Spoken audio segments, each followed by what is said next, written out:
Hello, my name is A.D. Garrett, and welcome to Laugh Horse. Laugh Horse is a comedy show based here in Arlington, Virginia. And what we're trying to do is expose the D.C. area to the funniest comedians around town. I'm here with Chris Barylick. See, that is not funny. I'm not gonna edit this out. I'm gonna keep this in here. All right, okay. Barylick. No. Barylick. And the local Emmy goes to Laugh Horse. All right. We've got so many other local Emmys. All right. I'm not editing this out. I'm keeping this. This is a laugh horse. For those of you who don't know what a laugh horse is, by the way, a laugh is not a derogatory term against women. It means Yes, someone. it is. It means someone who will do anything for a laugh, which is my next guest, Chris Barylick. Woohoo. Okay, I got it. Yeah. All right then. On attempt number 6, you got it. An intense number 6. Tap. Tap. Notice how I blew it up at the end and you didn't? Yeah, he blew it up at the end. I did. That's why we don't do that no more. And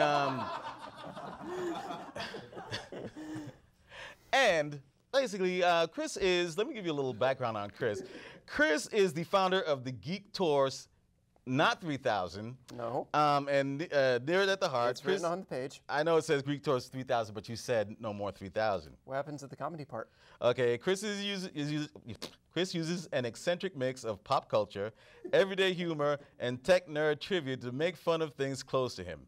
As performed at various venues throughout D.C., Maryland, New York, and Virginia, and on Sirius Satellite Radio. I also teach literacy. And he also teaches literacy, which I missed that class. That's why I use the big words. Anyway, actually the large type. Anyway, Chris, tell me a little about yourself. Let's see. Chris Barylick, speaking to you. Basically, grew up in Providence, Rhode Island, came down to D.C. for college and grad school.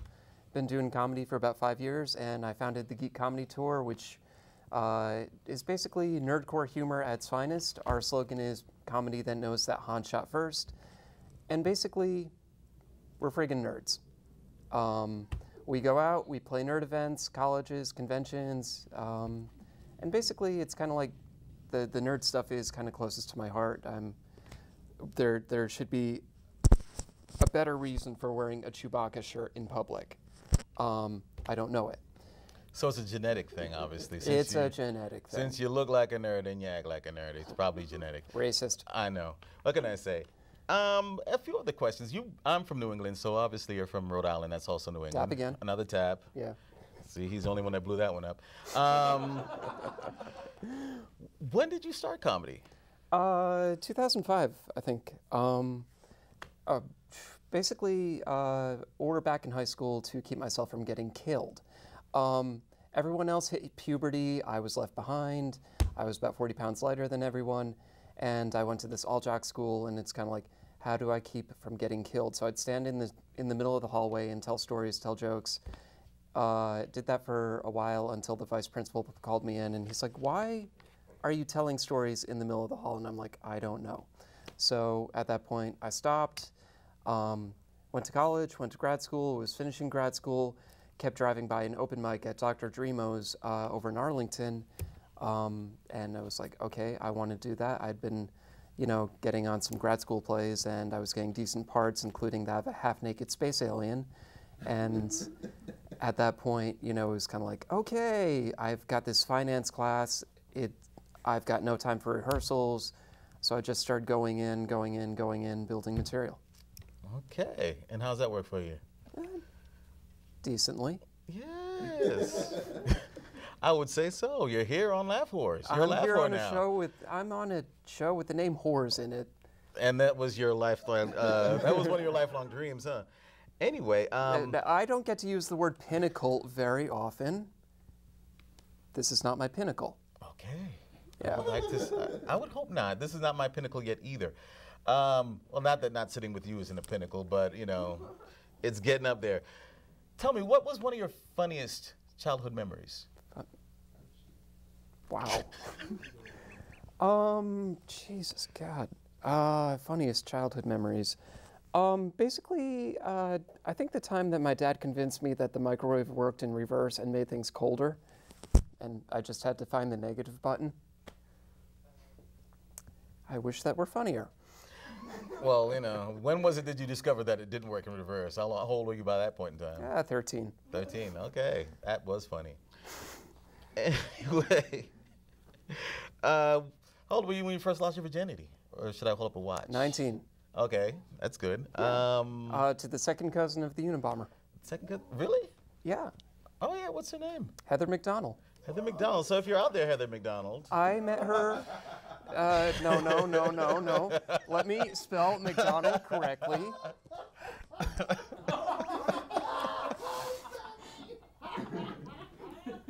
Two N's. E-L-L. Heather. Oh, McDonald, not McDonald. Okay, I'm sorry. There we go. We don't need the address and all that other kind of stuff. I don't know the address. That's the thing. I've never, really gone after it. And it's like, what is she doing now that she's full of regret? No, like basically we were both freshmen at GW and I met her in the hall. She was sitting there playing Oregon Trail on the laptop and I'm like, boom, in. And she turned out to be the second cousin of Ted Kaczynski. Believed she could levitate, travel through time, speak with the dead, and had a guardian angel, according to her, floating above her head, named Hank, that she shared at the speed of thought with 5 people back home, 5 friends back home. And you let her get away? How did you screw that up? She actually, she visited for Christmas, and my parents have this apartment. It's an old house. It's an unused apartment on the 3rd floor, and she spent the night there. And she comes down the next day. I'm playing a video game. She comes up to me, and the first words out of her mouth are, "Chris, the spirits are dancing." And I'm like, that's where the relationship ends, right there, because it's like, you want to be told some nice things by the lady you're dating. You look handsome, or I'm going to be yours, or let's walk down the street holding hands. Not the spirits are dancing and I can levitate. You mean that wasn't her version of dirty talk? That might have been. Might have been. See, you could have jumped on that. She sounds like a cold stone freak. Anyway. But I did jump on it. That cold stone freak. Oh, yes, of course. That's right. You did. Tap. There you go.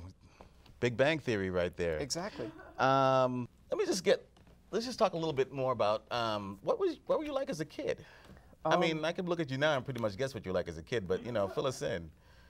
I weighed less. Way less. I think I was kind of shy, kind of like, just more or less a little introverted, kind of sort of buried within my shell to a certain degree. And I don't know, just, I was kind of like the smart kid, the nerdy kid, but also the kid lacking some social skills. So I was like a shade above like the creepy kid in 4th grade who comes in and all he talks about are his weird pets, like all the snakes he owns, and nobody wants to talk to him. I was like slightly cooler than him. Okay. All right. That was Chris Barylick. In a short while, we'll hear a little set from Chris Barylick, and welcome to Laugh Wars.